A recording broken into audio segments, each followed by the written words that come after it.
नमस्कार विद्यार्थी मित्रांनो, मी प्राध्यापक डॉक्टर आनंद शिंदे, लक्ष्मीबाई भाऊराव पाटील महिला महाविद्यालय सोलापूर। विद्यार्थी मित्रांनो, माझ्या या यूट्यूब चॅनलमध्ये मी आपणा सर्वांचे सहर्ष स्वागत करतो।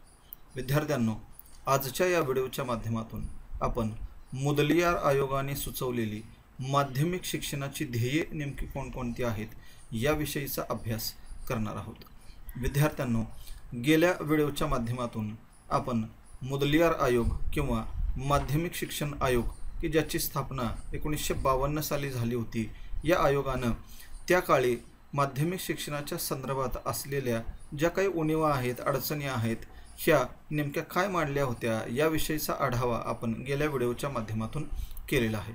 विद्यार्थ्यांनो, आपण पाठीमागील प्रकरणामधून ब्रिटिश काळातील भारतातील शिक्षण बघत असताना आपण बघितलं की साधारणपणे लॉर्ड मेकॉले भारतामध्ये आल्यानंतर लॉर्ड मेकॉलेनं जो काही पाझर किंवा झिरप सिद्धांत मांडला की जो सिद्धांत नंतरच्या काळामध्ये अयशस्वी ठरला किंवा अपयशी ठरला, त्यानंतर मग 1854 साली वुड हा इंग्रज अधिकारी भारतामध्ये आला होता की ज्यानं स्वतःचा एक शैक्षणिक खलिता सादर केला की ज्या शैक्षणिक खलित्यामध्ये भारतातील शैक्षणिक विकासाचा किंवा शैक्षणिक आढावा घेण्याचं काम, शैक्षणिक विकास कसा करायचा, त्याची जबाबदारी कशी घ्यायची या संदर्भातले आपला अहवाल जो आहे तो अहवाल इंग्रज सरकारला सादर केला होता। त्यानंतर 1882 साली हंटर कमिशननं माध्यमिक शिक्षणाच्या संदर्भात अनेक प्रकारच्या शिफारशी ज्या आहेत त्या शिफारशी सुचवल्या होत्या।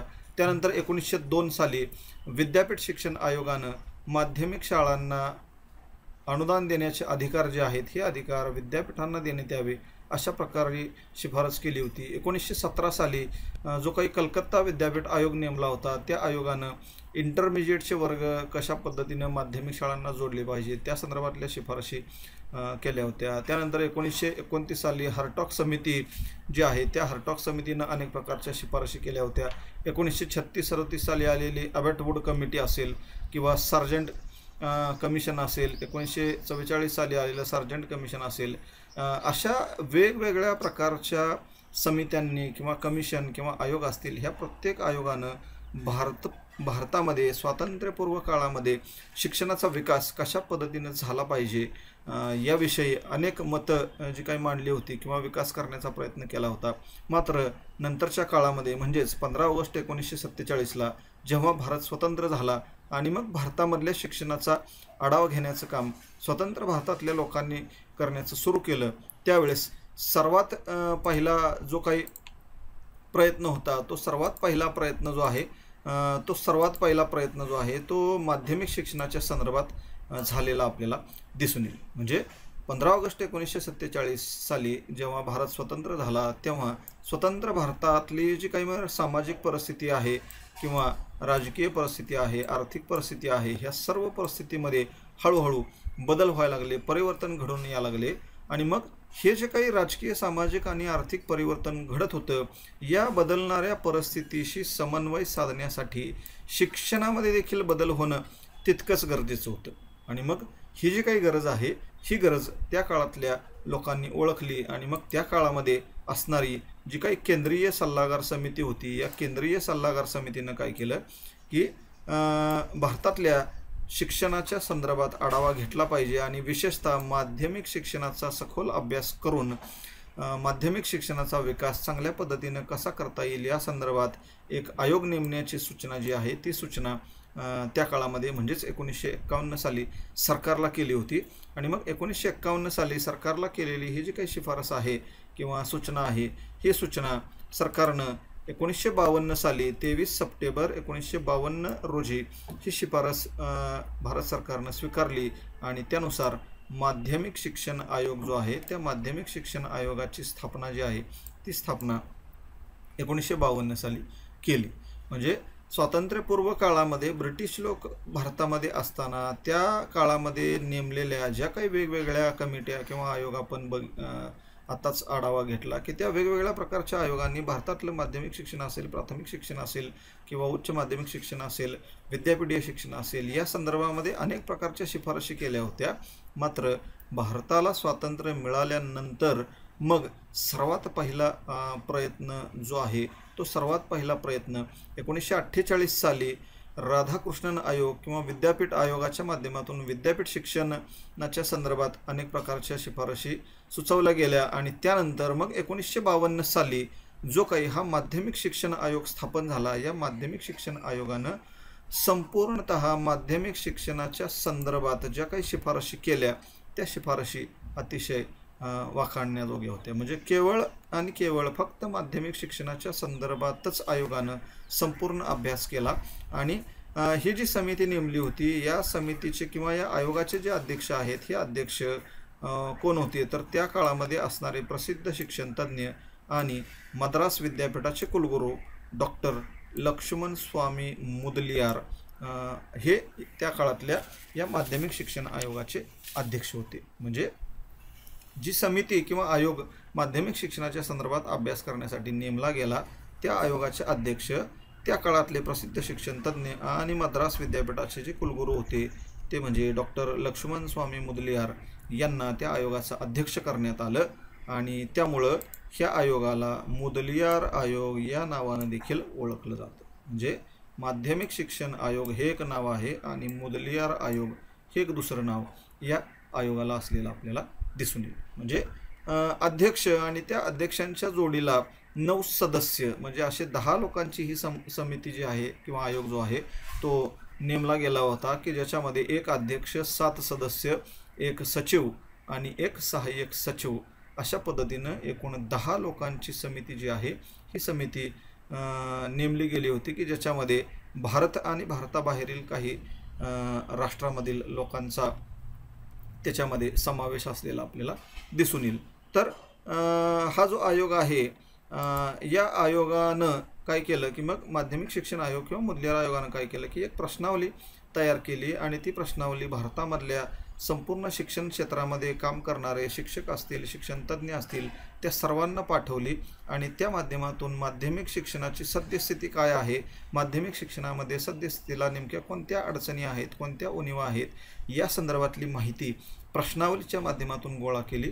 त्याचबरोबर समितीमधल्या वेगवेगळ्या सदस्यांनी भारतामध्ये अनेक ठिकाणी व्यापक दौरे काढले आणि त्या दौऱ्यांच्या माध्यमातून प्रत्यक्ष त्या ठिकाणी भेटी देऊन तिथली माध्यमिक शिक्षणाची जी काही परिस्थिती आहे ती परिस्थिती त्यांनी अभ्यासली आणि मग ह्या सर्व अभ्यासावरून किंवा संपूर्ण अभ्यास करून त्यांनी काय केला, आपला जो अहवाल आहे तो अहवाल 29 ऑगस्ट 1953 रोजी 250 पृष्ठांचा अहवाल सरकारला सादर केला. म्हणजे हा आयोगानं संपूर्ण अभ्यास करून 29 ऑगस्ट 1953 रोजी आपला 250 पानांचा अहवाल जो आहे हा अहवाल त्यांनी काय केला, सरकारकडे सादर केला आणि मग त्या अहवालामध्ये माध्यमिक शिक्षणाच्या संदर्भात तत्कालीन परिस्थितीमध्ये किंवा त्या काळातल्या परिस्थितीमध्ये माध्यमिक शिक्षणाच्या संदर्भामध्ये नेमक्या कोणकोणत्या अडचणी होत्या, कोणकोणत्या उणिवा होत्या याचा आढावा आपण गेल्या व्हिडिओच्या माध्यमातून पाहिलेला आहे. आणि मग त्यानंतर हा जो काही अहवाल सरकारला सादर केला होता माध्यमिक शिक्षण आयोगानं किंवा मुदलियार आयोगानं, या आयोगानं मग त्या काळामध्ये सांगितलेले माध्यमिक शिक्षणाची ध्येय नेमकी मग कोणती असावी या संदर्भातला अहवाल जो काही सादर केला होता त्याच्यामध्ये त्यांनी माध्यमिक शिक्षणाची ध्येय नेमकी कोणती असली पाहिजे या संदर्भातला उल्लेख आपल्याला तिथं आढळतो. आणि म्हणून या व्हिडिओमध्ये आपण मुदलियार आयोगानं सुचवलेली माध्यमिक शिक्षणाची ध्येये नेमकी कोणकोणती होती याविषयीचा आढावा आपण घेणार आहोत. तर मुदलियार आयोगानं जो काही आपला अहवाल सादर केला होता सरकारला, त्या अहवालामध्ये मग माध्यमिक शिक्षणाच्या संदर्भात अगदी ध्येयापासून ते शेवटी त्या विद्यार्थ्याचं मूल्यमापन, परीक्षा कशी घेतली पाहिजे किंवा वेगवेगळ्या प्रकारचे शिक्षण स्तर असतील ते शिक्षण कसं दिलं पाहिजे, सर्वंकष आढावा जो आहे तो सर्वंकष आढावा या ठिकाणी घेतला होता. आणि मग त्याच्यामध्ये माध्यमिक शिक्षणाची ध्येय नेमकी कोणकोणती असली पाहिजेत त्या संदर्भात आपलं जे मत आहे ते मत त्यांनी मांडलं होतं. आणि त्याच्यामध्ये असं दिसून येईल की साधारणपणे माध्यमिक शिक्षणाची 5 ध्येये त्या काळामध्ये त्यांनी सुचवली होती. त्याच्यातलं पहिलं ध्येय आहे बघा, लोकशाही नागरिकत्वाचा विकास. म्हणजे लोकशाही नागरिकत्वाचा विकास करणं हे त्या काळातलं पहिलं ध्येय असलेलं आपल्याला दिसून येईल. त्यानंतर दुसरं ध्येय आहे ते म्हणजे विद्यार्थ्यांचा व्यक्तिमत्व विकास. म्हणजे माध्यमिक शिक्षणामध्ये शिक्षण घेत असलेल्या विद्यार्थ्यांचा व्यक्तिमत्व विकास करणे, त्यानंतर पुढचा आहे नेतृत्व गुणांच्या विकासासाठी शिक्षण देणे. म्हणजे माध्यमिक शिक्षणातील शाळेमध्ये जे काही विद्यार्थी शिक्षण घेत आहेत त्यांच्या नेतृत्व गुणांच्या विकासासाठी शिक्षण देणे. त्यानंतर त्यांच्या अंगी व्यावसायिक पात्रता आणि कार्यक्षमतेचा विकास करणे हे चौथं उद्दिष्ट किंवा ध्येय होतं. आणि पाचवं ध्येय आहे ते म्हणजे वैश्विक नागरिकत्वाचा विकास किंवा वैश्विक नागरिकत्वाची संकल्पना जी आहे त्या संकल्पनेची रुजवणूक माध्यमिक शिक्षणातील विद्यार्थ्यांमध्ये करणे.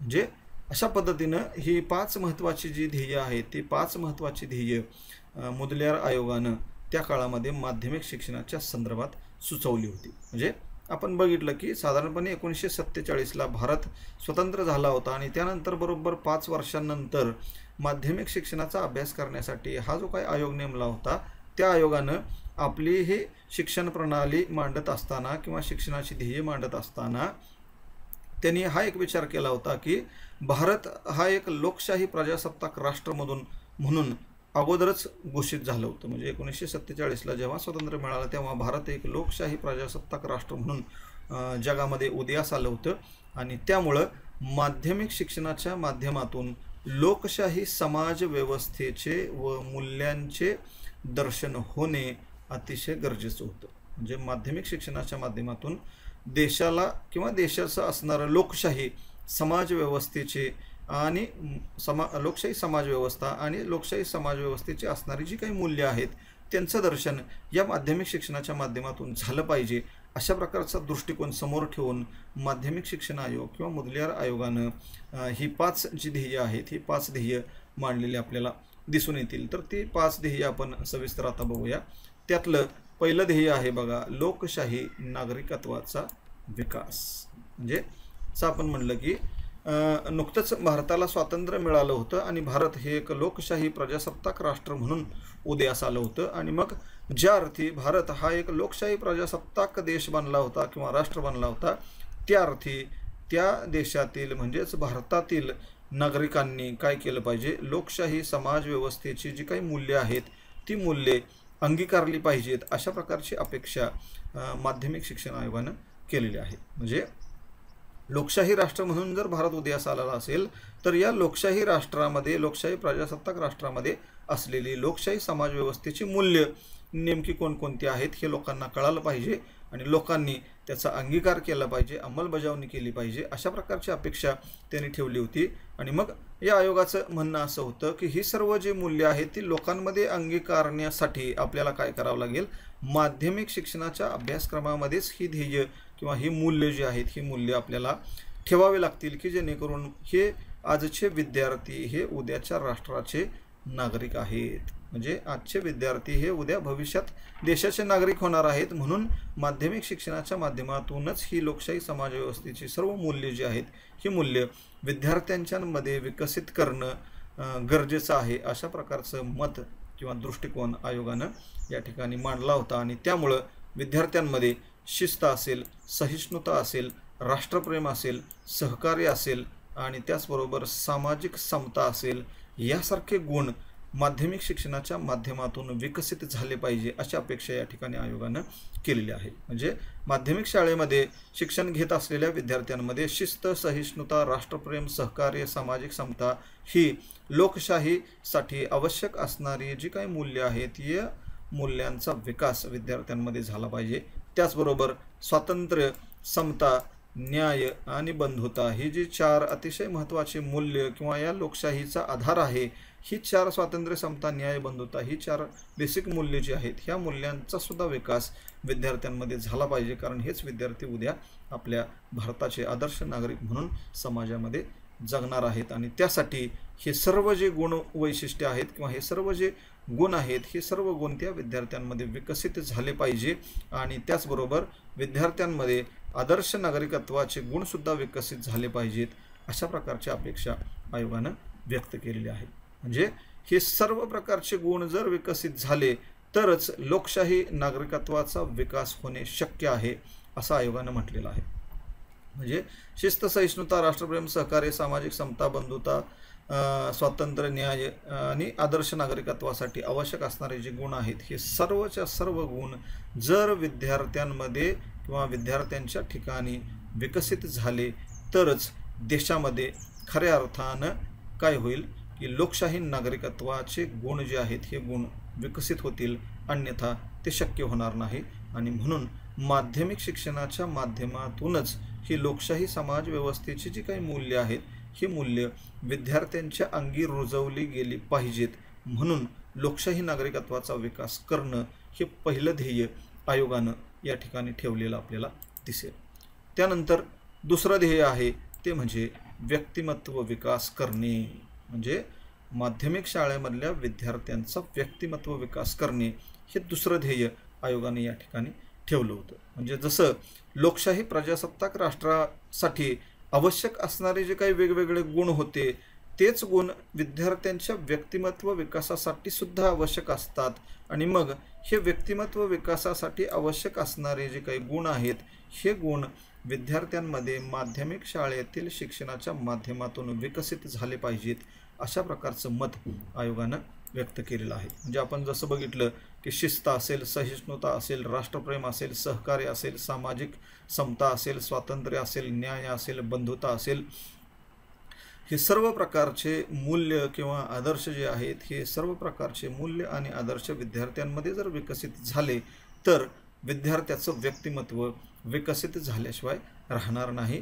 आणि त्याचबरोबर विद्यार्थ्यांच्या नवनिर्मिती क्षमतेला सुद्धा माध्यमिक शिक्षणामधून योग्य वाव मिळाला पाहिजे, अशा प्रकारची अपेक्षा आयोगानं व्यक्त केलेली आहे। म्हणजे व्यक्तिमत्व विकासामध्ये सृजनशीलतेला देखील फार महत्त्व आहे किंवा नवनिर्माण करण्याच्या क्षमतेला सुद्धा तेवढंच महत्त्व आहे। आणि म्हणून विद्यार्थ्यांमध्ये माध्यमिक शिक्षणाच्या माध्यमातून जे काही वेगवेगळ्या प्रकारचे उपक्रम आपण राबवणार आहोत त्या अनेक उपक्रमांमधून त्यांची नवनिर्मिती क्षमता जी आहे ही नवनिर्मिती क्षमता सुद्धा विकसित झाली पाहिजे, त्याला सुद्धा वाव मिळाला पाहिजे। म्हणजे विद्यार्थ्याचं व्यक्तिमत्व विकसित होण्यासाठी त्याचा आपल्याला निश्चितच फायदा होईल। त्यानंतर अतिशय महत्त्वाची गोष्ट म्हणजे आपली जी काही भारतीय संस्कृती आहे किंवा भारतीय सांस्कृतिक वारसा आहे त्या वारशाचं संवर्धन आणि संरक्षण करण्याचं काम या माध्यमिक शाळेतल्या विद्यार्थ्यांवर जर सोपवलं किंवा ह्या भारतीय सांस्कृतिक वारशाचं संवर्धन आणि संरक्षण कसं करायचं हे जर विद्यार्थ्यांना शिकवलं तर त्यामधून देखील विद्यार्थ्यांना आपल्या राष्ट्राची किंवा आपल्या राष्ट्राच्या संस्कृतीची ओळख होईल। आणि आपली जी काही भारतीय संस्कृती आहे की जी भारतीय संस्कृती जगामध्ये अतिशय महान आणि पवित्र अशा प्रकारची समजली जाते, त्या आपल्या भारतीय संस्कृतीमध्ये असणारे पुन्हा काही आदर्श आणि मूल्य असतील त्या आदर्श मूल्यांची जाणीव किंवा ओळख विद्यार्थ्यांना होईल। आणि ते सर्व प्रकारचे आदर्श मूल्य विद्यार्थ्यांमध्ये विकसित करण्यासाठी सुद्धा आपल्याला त्याचा फायदा होईल। म्हणून सांस्कृतिक वारशाचे जतन आणि संवर्धन त्यासाठी करणं गरजेचं आहे की जेणेकरून ह्या सर्व गोष्टीच्या माध्यमातून जर विद्यार्थ्याचा व्यक्तिमत्व विकास घडून आला तर त्या विद्यार्थ्यांचा सर्वांगीण विकास हेच या माध्यमिक शिक्षणाचे ध्येय आहे, अशा पद्धतीचं मत आयोगानं मांडलेलं आहे। म्हणजे विद्यार्थ्यांचा सर्वांगीण विकास करणे हेच शिक्षणाचे ध्येय आहे। आणि मग विद्यार्थ्यांचा सर्वांगीण विकास, सर्वांगीण व्यक्तिमत्व विकास म्हटल्यानंतर बौद्धिक विकास असेल, शारीरिक विकास असेल, सामाजिक विकास असेल, सांस्कृतिक विकास असेल, भावनिक विकास असेल, अशा सर्व प्रकारच्या सर्व अंगांनी त्याचा विकास केला पाहिजे, म्हणजे त्याचा सर्वांगीण विकास होऊ शकतो। तर दुसरं जे ध्येय होतं ते म्हणजे व्यक्तिमत्वाचा विकास करणे। त्यानंतर मुदलियार आयोगानं माध्यमिक शिक्षणाचं जे तिसरं ध्येय सांगितले ते म्हणजे नेतृत्व गुणांच्या विकासासाठी शिक्षण। म्हणजे माध्यमिक शिक्षण आयोग किंवा मुदलियार आयोगानं माध्यमिक शिक्षणाचं तिसरं ध्येय काय सांगितले तर नेतृत्व गुणांच्या विकासासाठी शिक्षण। म्हणजे माध्यमिक शाळेमध्ये शिक्षण घेत असणारे जे काही विद्यार्थी आहेत त्या विद्यार्थ्यांमध्ये नेतृत्व गुण आले पाहिजे, नेतृत्व करण्याचं कौशल्य विकसित झालं पाहिजे आणि त्यासाठी माध्यमिक शिक्षण आपल्याला देणं गरजेचं आहे। म्हणजे माध्यमिक शिक्षण देत असताना ते शिक्षण असं असलं पाहिजे की ज्यामधून विद्यार्थ्यांमध्ये नेतृत्व गुण विकसित होतील किंवा नेतृत्वाचं कौशल्य विकसित होईल। कारण भारतातील माध्यमिक शिक्षणामध्ये विद्यार्थ्यांच्या नेतृत्व गुणांचा विकास करणारं प्रशिक्षण जर दिलं नाही आणि त्या माध्यमातून जर कार्यक्षम आणि प्रभावी नेतृत्व निर्माण झालं नाही तर काय होईल की लोकशाही शासन प्रणाली यशस्वीच होऊ शकणार नाही। म्हणजे कार्यक्षम प्रभावी नेतृत्व जर निर्माण झालं नाही तर लोकशाही शासन प्रणालीच यशस्वी होणार नाही किंवा होऊ शकणार नाही। आणि त्यामुळं आपल्याला जर आपल्या देशामध्ये प्रभावी कार्यक्षम नेतृत्व गुण किंवा नेतृत्व असणारे नेते मंडळी जर तयार करायचे असतील तर ते तयार करण्याचा मार्ग म्हणजे शिक्षण होय। आणि माध्यमिक शिक्षणाच्या माध्यमातून हे सर्व प्रकारचे गुण जे आहेत ते गुण विद्यार्थ्यांमध्ये विकसित केले पाहिजेत, अशा पद्धतीची अपेक्षा माध्यमिक शिक्षणाने इथं व्यक्त केलेली आहे। आणि मग त्यासाठी विद्यार्थ्यांच्या अंगी नेतृत्व गुणांचा विकास करणारं प्रशिक्षण त्यांना दिलं पाहिजे। म्हणजे नेतृत्व गुण म्हणजे काय, नेतृत्व गुण कोणकोणते आहेत, ते कसे आपण विकसित करून घ्यायचे, त्या संदर्भातलं असणारं प्रशिक्षण जे आहे ते प्रशिक्षण माध्यमिक शाळेतल्या विद्यार्थ्यांना दिलं पाहिजे। त्याचबरोबर शिस्त आणि नेतृत्व गुण जे आहेत त्याच्या संदर्भात देखील प्रशिक्षण दिलं पाहिजे, कारण नेता हा शिस्तबद्धच असला पाहिजे आणि म्हणून शिस्तीचं सुद्धा प्रशिक्षण त्यांना देणं गरजेचं आहे। भारताचा जर विचार केला तर नुकतंच भारताला स्वातंत्र्य मिळालं होतं आणि एक लोकशाही राष्ट्र म्हणून जेव्हा उदयास आलं होतं तेव्हा ह्या लोकशाही राष्ट्राचा प्रगत राष्ट्राकडं किंवा विकसनशील राष्ट्र होतं त्याचं विकसित राष्ट्राकडं जर आपल्याला त्याला घेऊन जायचं असेल तर त्यासाठी जीवनाची जी काही विविध क्षेत्र आहेत त्या वेगवेगळ्या क्षेत्रामधल्या जबाबदाऱ्या आणि नेतृत्व सांभाळण्याची क्षमता विद्यार्थ्यांच्या ठिकाणी विकसित केली पाहिजे असं आयोगानं म्हटलेलं आहे।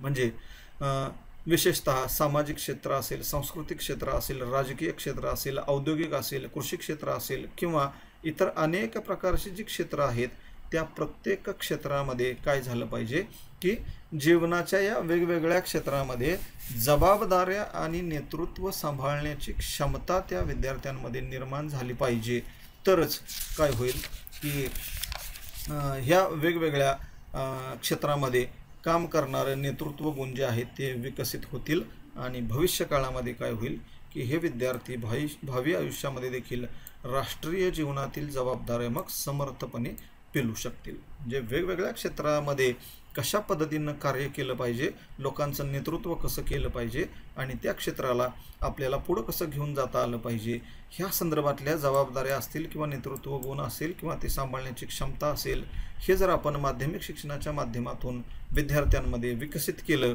तर भविष्यामध्ये किंवा भावी आयुष्यामध्ये राष्ट्राला किंवा देशाला आवश्यक असणारे जे काही जबाबदार नागरिक किंवा जबाबदार नेते हवे आहेत की जे त्यांच्या जबाबदाऱ्या समर्थपणे पेलू शकतील, तर असे नेते आपल्याला या माध्यमिक शिक्षणाच्या माध्यमातून निर्माण करता येऊ शकतील, अशा प्रकारची अपेक्षा आयोगानं ठेवली होती। आणि त्यामुळं त्यांनी हे तिसरं ध्येय ठेवले की नेतृत्व गुणांच्या विकासासाठी शिक्षण। त्यानंतर चौथं ध्येय आहे ते म्हणजे व्यावसायिक पात्रता आणि कार्यक्षमतेचा विकास। म्हणजे माध्यमिक शाळेच्या माध्यमातून किंवा माध्यमिक शिक्षणामधून विद्यार्थ्यांमध्ये व्यावसायिक पात्रता विकसित झाली पाहिजे आणि त्याचबरोबर व्यावसायिक कार्यक्षमतेचा सुद्धा विकास झाला पाहिजे असं पण मत आयोगानं व्यक्त केलं। म्हणून हे एक ध्येय त्या ठिकाणी माध्यमिक शिक्षणाचं ठेवलेलं आहे। म्हणजे कोणत्याही राष्ट्राचा जर आपण विचार केला तर कोणत्याही राष्ट्राची प्रगती ही कशावर अवलंबून असते तर त्या ठिकाणी त्या राष्ट्रामध्ये असणारे जे काही नागरिक आहेत त्या नागरिकांच्या उत्पादन क्षमता आणि व्यावसायिक पात्रतेवरच अवलंबून असते। म्हणजे ज्या राष्ट्रातील नागरिकांकडं जास्तीत जास्त उत्पादन क्षमता आणि व्यावसायिक पात्रता असेल त्या राष्ट्राची प्रगती ही वेगानं होते किंवा जास्त झालेली आपल्याला दिसून येते। असेच राष्ट्र हे प्रगत राष्ट्र बनलेले आहेत। म्हणजे अमेरिका असेल, जपान असेल, ह्यासारखे राष्ट्र विकसित का झाले तर त्यांच्या नागरिकांकडे ही उत्पादन क्षमता किंवा व्यावसायिक पात्रता ही अधिक असलेली आपल्याला दिसून येईल। आणि म्हणून राष्ट्रीय उत्पादन क्षमता किंवा राष्ट्रीय संपत्तीमध्ये जर आपल्याला वाढ करायची असेल तर ती वाढ उत्पादन कार्यक्षमतेशिवाय करणं अशक्य आहे। म्हणजे माणसांमध्ये किंवा नागरिकांमध्ये उत्पादन कार्यक्षमता आणल्याशिवाय राष्ट्रीय संपत्तीमध्ये आपण वाढ करू शकत नाही। आणि म्हणून राष्ट्रीय संपत्तीमध्ये जर वाढ करायची असेल, राष्ट्राची जर आपल्याला प्रगती करायची असेल तर राष्ट्राच्या नागरिकांमध्ये ही व्यावसायिक पात्रता आणि कार्यक्षमता आली पाहिजे। आणि मग ही कार्यक्षमता त्यांच्यामध्ये कशी आपण आणायची, कशी विकसित करायची तर माध्यमिक शाळेमध्ये शिकणारे जे काही विद्यार्थी असतील त्या विद्यार्थ्यांच्या अंगी जर ही व्यावसायिक पात्रता आणि कार्यक्षमता विकसित केली तर हेच विद्यार्थी उद्या 10वी 12वी झाल्यानंतर देशाचे नागरिक होणार आहेत आणि त्यांच्यामध्ये ही कार्यक्षमता विकसित झाली तर भविष्यामध्ये हे विद्यार्थी देशाची प्रगती करण्यासाठी हातभार लावू शकतील, अशा पद्धतीचा हेतू माध्यमिक शिक्षण आयोगाने या ठिकाणी ठेवला होता. आणि म्हणून त्यांनी म्हटलं की माध्यमिक शिक्षणामध्ये हस्तोद्योग असेल किंवा उत्पादक कार्यक्षमता विकसित करण्यावर भर जो आहे तो भर दिलेला आहे. म्हणजे वेगवेगळ्या प्रकारचे हस्तोद्योग असतील किंवा उत्पादक कार्यक्षमता विकसित करणारे कोर्सेस असतील, त्या प्रकारचे कोर्सेस अभ्यासक्रमामध्ये समाविष्ट केले पाहिजेत की जेणेकरून विद्यार्थ्यांमध्ये ही व्यावसायिक पात्रता आणि कार्यक्षमता येऊ शकेल. आणि मग त्यासाठी काय केलं पाहिजे तर माध्यमिक शिक्षणातल्या अभ्यासक्रमामध्ये विविधता आणली पाहिजे. म्हणजे अभ्यासक्रम हा केवळ एकांगी असून चालणार नाही, केवळ परीक्षार्थी असून चालणार नाही, तर तो अभ्यासक्रम कसा असला पाहिजे, विविधांगी असला पाहिजे. त्या अभ्यासक्रमामध्ये विविधता असली पाहिजे. आणि ही विविधता कशाच्या संदर्भात पाहिजे तर बघा, कृषी तंत्रज्ञानाच्या संदर्भात असली पाहिजे, व्यापार विषयक असली पाहिजे, व्यावसायिक मार्गदर्शन करणारे कोर्सेस त्या अभ्यासक्रमामध्ये असले पाहिजेत, तांत्रिक ज्ञान देणारे कोर्सेस असले पाहिजेत. म्हणजे अशा पद्धतीनं वेगवेगळ्या प्रकारचे जी क्षेत्र आहेत त्या प्रत्येक क्षेत्राचं प्रशिक्षण देणारे कोर्सेस किंवा अभ्यासक्रम हा माध्यमिक शिक्षणामध्ये जर आपण समाविष्ट केला तर त्या अभ्यासक्रमाच्या माध्यमातून विद्यार्थ्यांमध्ये व्यावसायिक पात्रता आणि कार्यक्षमता आपल्याला विकसित करता येऊ शकेल, अशा प्रकारची अपेक्षा मुदलियार आयोगानं ठेवली होती. आणि त्यामुळं माध्यमिक शिक्षणाचं हे चौथं ध्येय व्यावसायिक पात्रता आणि कार्यक्षमतेचा विकास करणे हे ठेवलं होतं. आणि त्यानंतर शेवटचं एक माध्यमिक शिक्षणाचं ध्येय आहे ते म्हणजे वैश्विक नागरिकत्वाच्या संकल्पनेची रुजवणूक करणे किंवा वैश्विक नागरिकत्व विद्यार्थ्यांमध्ये विकसित करणे. म्हणजे आपण आज देखील जेव्हा विचार करतो तेव्हा आपण असं म्हणतो की माझं गाव, माझं शहर, माझा जिल्हा, माझं राज्य, माझा देश, म्हणजे माझं माझं माझं किंवा संकुचित वाद जो आहे किंवा संकुचितपणा जो आहे तो संकुचितपणा आज देखील आपल्या व्यक्तींकडे असलेला दिसून येतो. आणि मग त्या काळामध्ये सुद्धा मुदलियार आयोगानं 1952 साली हे ओळखलं होतं की विद्यार्थ्यांनी फक्त राष्ट्रभक्ती किंवा आदर्श नागरिकत्वाची शिकवण देऊन चालणार नाही, तर त्यांच्यामध्ये विश्व नागरिकत्वाची आणि विश्व बंधुत्वाची भावना विकसित केली पाहिजे. म्हणजे केवळ मी या गावातला, या शहरातला किंवा या जिल्ह्याचा किंवा या राज्याचा नागरिक नसून मी या भारत देशाचा नागरिक आहे आणि नुसता भारतीय देशाचा नागरिक नसून ह्या संपूर्ण जगाचा सुद्धा मी नागरिक आहे, अशा प्रकारची भावना जी आहे किंवा विश्व नागरिकत्वाची, विश्व बंधुत्वाची भावना जी आहे ती भावना विद्यार्थ्यांमध्ये विकसित झाली पाहिजे, अशी अपेक्षा माध्यमिक शिक्षण आयोगानं ठेवलेली आहे. म्हणजे विद्यार्थ्यांनी केवळ फक्त राष्ट्रभक्ती किंवा आदर्श नागरिकत्व याच्यावरच विसंबून न राहता मी ज्या राष्ट्रामध्ये राहतो तसंच मी ज्या जगामध्ये राहतो त्या जगाचा सुद्धा मी एक नागरिक आहे आणि म्हणून ती विश्व नागरिकत्वाची संकल्पना किंवा विश्व बंधुत्वाची जी काही भावना आहे ही भावना सुद्धा विद्यार्थ्यांमध्ये विकसित झाली पाहिजे. म्हणजे या राष्ट्रातले जसे दुसरे लोक, दुसरे व्यक्ती, जसे माझे भाऊ आहेत, बहीण आहेत, तशाच पद्धतीनं या राष्ट्राच्या बाहेर असणारे नागरिकसुद्धा, जगामध्ये वेगवेगळ्या राष्ट्रामध्ये राहणारे नागरिकसुद्धा हे काय आहेत, माझेच बंधू आहेत, अशा प्रकारचे विश्व बंधुत्वाची भावना जी आहे ही भावना विद्यार्थ्यांमध्ये विकसित केली गेली पाहिजे, अशा अपेक्षा माध्यमिक शिक्षण आयोगानं ठेवली होती.